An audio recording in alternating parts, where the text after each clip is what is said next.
ठीक है बच्चों, तो ये आपका आ जाएगा, आप इसे डिवाइड कर देना, आप इसे ऐसे भी लिख सकते हो 3.54 की क्यूब है इंटू 10 की पावर -24। आप इसको सिंप्लीफाई करोगे तो ये 2.25 इंटू 10 की पावर 22 आएगा। तो ये आपकी नंबर ऑफ यूनिट सेल, यानी कि आपने टोटल वॉल्यूम आपको पता है और एक यूनिट सेल का वॉल्यूम भी पता था, दोनों को डिवाइड करके ये पता चल गया कितनी नंबर ऑफ यूनिट सेल है। ठीक है, इतनी बात। चलो बच्चों देखते हैं नेक्स्ट क्या कहता है। आपके पास कह रहा है कि silver crystallises with FCC, each side of unit cell has a length of 409 pm। Okay, radius पूछिए तो एफसीसी है तो आपको पता ही है, एफसीसी है तो √2a = 4r। आपसे रेडियस पूछिए तो आप लिख सकते हो √2 यानी कि 1.414 इंटू 409/4। सही है बच्चों, तो इससे आपकी क्या निकल आएगी रेडियस, देखते हैं कितनी आती है। आपके पास है 1.414 इंटू 409 और डिवाइड आपको करना है 4 से, तो ये आता है 144.58। चलो भाई, रेडियस तो आपकी आ गई। सही है, कोई दिक्कत तो नहीं है, बस यही आपसे पूछा था। ओके, अब आपके पास है अगला क्वेश्चन, क्या कहता है। कह रहा है ना एलिमेंट विद डेंसिटी। ओके, अब देखो जैसे ही डेंसिटी आए तो आपको एक फॉर्मूला याद रखना है, ρ = Zm/A³ इंटू Na। सही है इतनी बात, कोई दिक्कत तो नहीं इसमें, नहीं। ρ = Zm/A³ इंटू Na। अब जो रो है वो तो बच्चों आपकी डेंसिटी है, वो क्या है डेंसिटी। Z क्या है तो number of atoms per unit cell है, number of atoms per unit cell.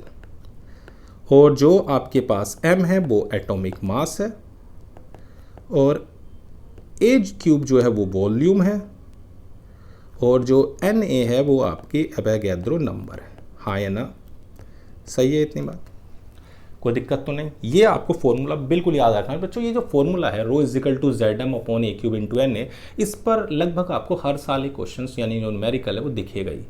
अब इसमें कुछ भी चीज़ पूछ सकता है, आपसे डेंसिटी पूछ सकता है, आपसे जेड भी पूछ सकता है, आपसे एम भी पूछ सकता है, आपसे एवोगैड्रो नंबर तक पूछ सकता है। ठीक है ना, कोई दिक्कत वाली बात नहीं, बस फॉर्मूला आपको याद होना चाहिए। ठीक है, अब देखो इसमें डेंसिटी आपके पास है रो 11.2 ग्राम पर सेंटीमीटर क्यूब। सही है, आपके पास एज लेंथ भी दे रखी है। चलो भाई, ए भी गिवन है आपके पास 4 इंटू 10 की पावर -8 सेंटीमीटर। आपसे पूछा है एटॉमिक मास। ओके, तो अगर मैं ρ = Zm/A³ इंटू Na, अब m पूछा है तो हो जाएगा ρ A³ Na/Z। रो कितना है 11.2, ए कितना है तो 4 इंटू 10 की पावर -8 का क्यूब, एवोगैड्रो नंबर 6.022 इंटू 10 की पावर 23, और जेड यानी कि आपके पास एफसीसी है तो आपको पता है जेड होता है 4। कोई दिक्कत तो नहीं यहाँ तक। अब देखो 11.2 आपके पास है। सही है, अब देखो आपके पास है 4 की क्यूब, अगर आप 4 की क्यूब करोगे तो 64 आएगा, नीचे एक 4 और है तो 16 लिख सकता हूँ। अब देखो 8 इंटू 3 24 और ये 23 तो एक बचेगा इंटू 6.022। अब इसको आप सोल्व कर लो, तो इसको अगर आप सोल्व करते हो तो देखो बच्चों क्या आता है 11.2 इंटू 16 इंटू 6.022। ठीक है, और यही है आपके पास भाई 11.2 होगी रेडियस, 4 की क्यूब हो गया, ये 16 आपके पास, और ये होगा 6.022। जेड आपके पास अभी 4 से डिवाइड कर ही दिया है हमारा, तो हमारे पास आ जाएगा कितना बच्चों ये 10। अब 10 की बार -1 भी है तो इसे मैं अप्रॉक्स 107.9 या 108 ग्राम पर सेंटीमीटर क्यूब लिख सकता हूँ। कोई दिक्कत तो नहीं है, क्लियर है, सिंपल मल्टीप्लाई है, आप कर सकते हो।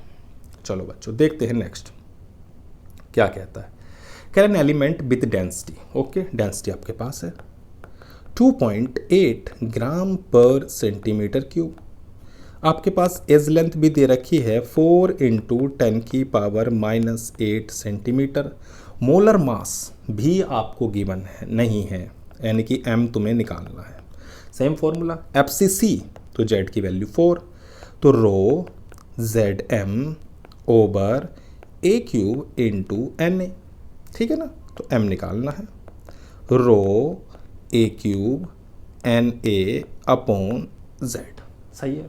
चलो भाई, रो आपके पास है 2.8, ये है आपके पास 4 इंटू 10⁻⁻8 का क्यूब, और ये है 6.022 इंटू 10⁻23 और डिवाइड में है 4, तो ये आ जाएगा 2.8 इंटू 16 इंटू 10⁻⁻1 6.022, सही है बच्चों। यानी कि 10⁻⁻1 कैसा है कि 24 थी, उसमें से प्लस 23 करोगे तो -1 बचेगा। देखते हैं क्या वैल्यू आती है। आपके पास है 2.8, सही है, इंटू 16 इंटू 6.022, यानी कि ये 26.97, यानी कि 26.97 ग्राम पर सेंटीमीटर क्यूब, ये आपका m आ गया। क्लियर है इतनी बात। चलो बच्चों देखते हैं नेक्स्ट क्या कहता है। कह रहे हैं element crystallizes in structure having FCC unit cell of edge 200 pm। Okay, FCC आपके पास है तो Z की वैल्यू तो 4 ही रहेगी। A आपके पास दिया हुआ है तो 200 pm, यानी कि 2 इंटू 10⁻⁻8 सेंटीमीटर। अब देखो बच्चों M नहीं है तो M निकाल सकते हो आप। कैसे? आपके पास मास है, आपको पता है कि नंबर ऑफ एटम अगर आपके पास दिए हों तो आप मोल्स की वजह से भी तो निकाल सकते हो ना भैया। आपके पास अगर number of moles into Avogadro number ये होता है, नंबर ऑफ एटम्स कितने हैं 24 इंटू 10⁻23, मास है 200, मोलर मास नहीं है, कोई दिक्कत नहीं, 6.022 इंटू 10⁻23, सही है इतनी बात। तो पहला काम ये करो ना कि आप मोलर मास निकालो। अगर एक बार मोलर मास निकल गया तो आप बहुत आराम से डेंसिटी निकाल सकते हो।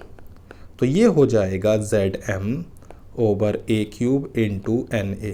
Z आपके पास है 4, ये हो गया 200, 6.022 अपॉन 24, सही है।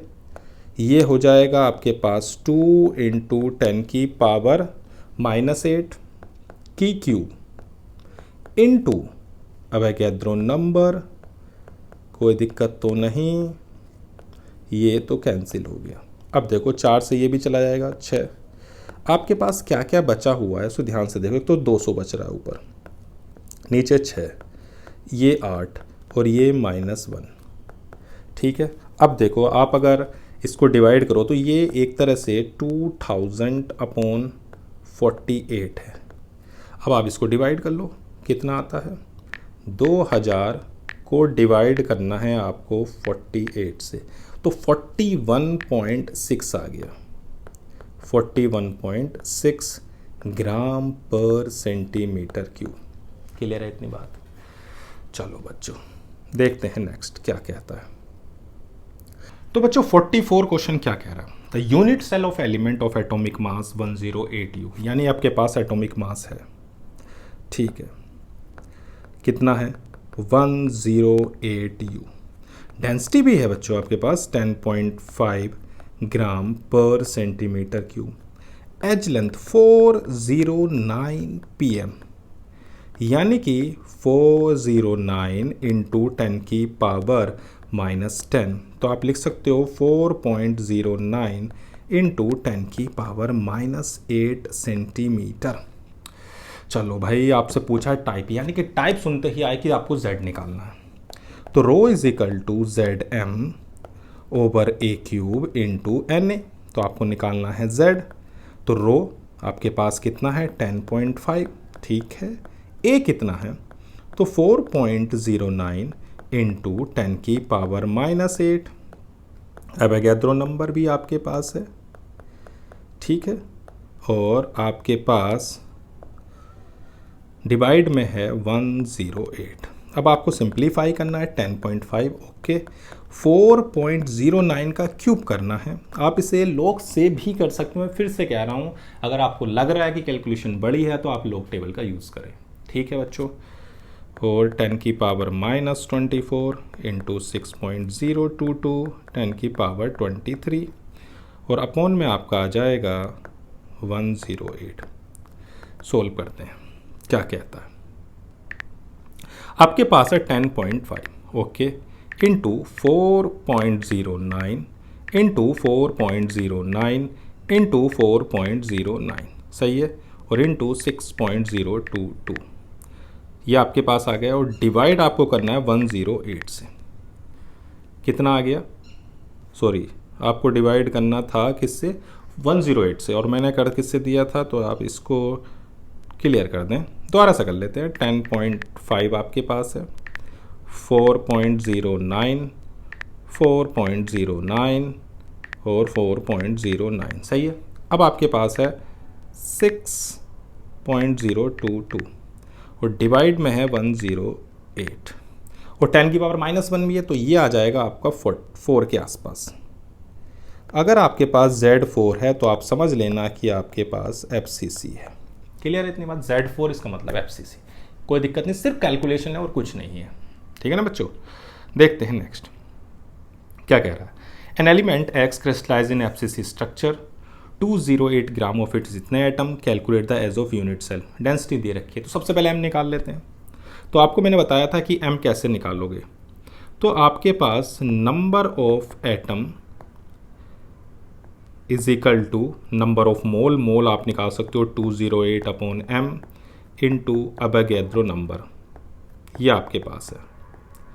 नंबर ऑफ एटम्स आपके पास है 4.2832 इंटू 10 की पावर 24, 208 अपॉन M 6.022 10 की पावर 23। अब देखो बच्चों, जो ये है इसमें 24 है, वहाँ 23 है, तो आप एक पॉइंट आगे खिसका के कैंसिल कर दो ना, फिर 208 इंटू 6.022 अपॉन 42.832, ये आ जाएगा। M निकल गया। अब डेंसिटी वाला फॉर्मूला लगा दो, Zm/A³ इंटू Na। हमें निकालना है क्या, A³। Z आपके पास FCC है तो 4, ये आ गया 208 6.022 अपॉन 42.832 इंटू, देखो भाई Z हमने रख दिया, M रख दिया, A³ हमें निकालना, और डेंसिटी है 7.2 और अवोगाद्रो नंबर आपको पता ही है 10 की पावर 23, सही है। अब आपको इसको सोल्व करना है, यानी कि आपके पास क्या क्या है, आपके पास है 4 इंटू 208, डिवाइड में है 42.832 और फिर डिवाइड में है 7.2, सही है। तो 2.69 को अप्रोक्सीमेट 2.7 लिख देता हूँ, तो 2.7 इंटू 10 की पावर -23, आप चाहो तो इसको ऐसे लिख लो, सही है। अब आप क्यूब रूट भी निकाल सकते हो आसानी से, कोई 27 का क्यूब रूट क्या हो जाएगा 3 और 10 की पावर -12, या आप इसको 300 इंटू 10 की पावर -10 यानी कि 300 PM भी लिख सकते हो, सही है इतनी बात, कोई दिक्कत तो नहीं। चलो बच्चों देखते हैं नेक्स्ट क्या कहता है।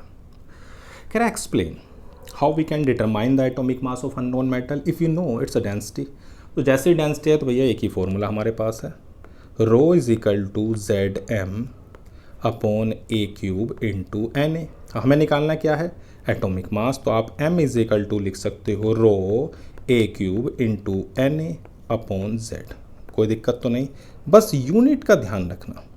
जो भी आपके पास वॉल्यूम है उसे आप सेंटीमीटर में, यानी कि साइड जो है वो सेंटीमीटर में लें तो वॉल्यूम आपका सेंटीमीटर क्यूब में आएगा। Z आपको पता ही है भाई, Z आपको पता है सिंपल क्यूबिक का जो होता है वो आपके लिए 1 रहेगा सिंपल क्यूबिक के लिए, और अगर आपके पास FCC है तो FCC में बच्चों आपका 4 है और BCC में आपका कितना है 2, तो ये आप याद रखें, ठीक है ना। और एवोगैड्रो नंबर आपको पता ही है 6.022 इंटू 10 की पावर 23। ठीक, और रो आपकी डेंसिटी अगर आपको पता है, ठीक है ना, तो आप इससे आसानी से क्या निकाल सकते हो, एम निकाल सकते हो। चलो भाई आगे बढ़ते हैं। कह रहा है copper crystal has FCC, atomic radius of the copper atom. चलो भाई एफसीसी, मैंने कहा आपको रिलेशन याद होना चाहिए, √2 = 4r या a = 2√2r। तो 2 1.414 और ये है आपके पास 128। सही है, तो आप इससे a निकाल सकते हो बहुत आसानी से। तो a कितना आएगा पहले उसे ही देख लेते हैं। आपके पास है 2 इंटू 1.414 इंटू 128, तो ये 361.98 यानी अप्रॉक्स आप इसको 362 pm भी लिख सकते हो। एटॉमिक रेडियस आपके पास थी, ए निकल गया। अब आपके पास फॉर्मूला है डेंसिटी का, यानी कि रो ZM over a³ into NA। आपके पास Z यानी कि FCC है, आपके पास FCC है तो Z की वैल्यू हो गया 4, ये है 63.5, यह आएगा 3.62 इंटू 10 की पावर -8 की क्यूब इंटू एवोगैड्रो नंबर। ये आपके पास है, आप आसानी से इसे सोल्व कर सकते हो। क्या क्या आपके पास है? आपके पास है 4 इंटू 63.5। आपको डिवाइड किस किस से करना है? आपको डिवाइड करना है 3.62 से, आपको डिवाइड करना है 3.62 से, आपको डिवाइड करना है 3.62 से, और आपको डिवाइड करना है 6.022 से। ठीक है बच्चों, तो इसको आप आराम से डिवाइड कर लेना, तो ये 1 पॉइंट कुछ आएगा आपके पास। कितना आएगा? 1 पॉइंट कुछ। आप इसको आराम से आपसे कैलकुलेट कर लेकर देख लेना। सही है, कोई दिक्कत तो नहीं इसमें। मतलब हमारे पास Z हमारे पास था, रेडियस हमारे पास थी, सभी से हमने सबसे पहले क्या निकाला? A निकाला, फिर हम उसकी Z रो निकाल सकते हैं। क्लियर है इतनी बात? चलो बच्चों देखते हैं। कह रहा है an element X, atomic mass आपके पास है, बहुत अच्छी बात है। एटॉमिक मास आपके पास है 40, A आपके पास है 400 pm, या आप लिख सकते हो 4 इंटू 10 की पावर -8 सेंटीमीटर लिख सकते हो। चलो बच्चों, अब आपके पास है कैलकुलेट द डेंसिटी। पहले डेंसिटी निकाल लेते हैं। रो Z FCC है तो 4 होगा, ठीक है ना, और M जो है वो भी आपके पास दिया हुआ है, इसको आप लिख सकते हो 4 इंटू 10 की पावर -8 का क्यूब, और आपके पास 6 पॉइंट कितना दिया हुआ है बच्चों? 022 इंटू 10 की पावर 23।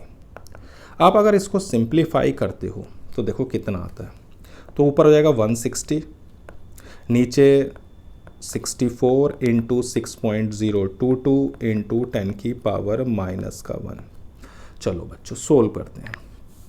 तो आपके पास है 160, डिवाइड में है 64, फिर डिवाइड में 6.022, तो आपके पास कितना आ रहा है ये? तो इसे आप अगर देखो तो आपके पास 10 की पावर -1 है, तो 4 पॉइंट समथिंग आपके पास आ जाएगा, 4.15 अप्रॉक्स इतनी आ जाएगी। ठीक है, आपसे पूछा था, अब दूसरा आपसे पूछा नंबर ऑफ यूनिट सेल। देखो बच्चों 4 ग्राम में आपसे नंबर ऑफ यूनिट सेल पूछे हैं, ठीक है।